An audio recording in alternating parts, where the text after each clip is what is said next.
Et vous entendez le son qui continue et qui monte légèrement. Parce que le son, ce sont des vibrations qui remontent vers le haut de la cloche. C'est ce qu'on appelle des partiels. Si on frappe à un autre endroit, c'est pas le même son.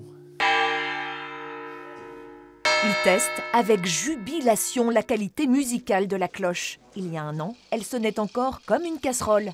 Nicolas Guéry avait remarqué le risque de fêlure de cette cloche historique et avait alerté le maire du village.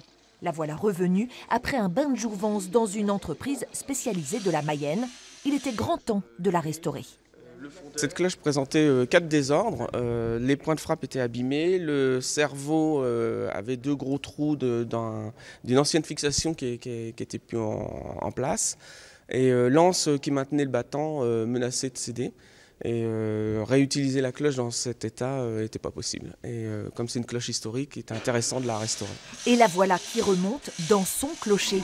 850 kilos à tracter sous les yeux ébahis de plusieurs générations. L'instrument fait partie intégrante de l'histoire de leur village.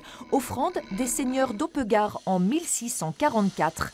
Il ne reste que 4000 cloches de ce type en France. Les autres ont été sacrifiées à la Révolution ou fondues durant les 2 guerres mondiales. Cette cloche, c'est l'âme du village qui sonne le matin, le midi, le soir et qui annonce aussi malheureusement les décès et dans les occasions plus sympathiques, les mariages. Et c'est le cœur du village qui bat.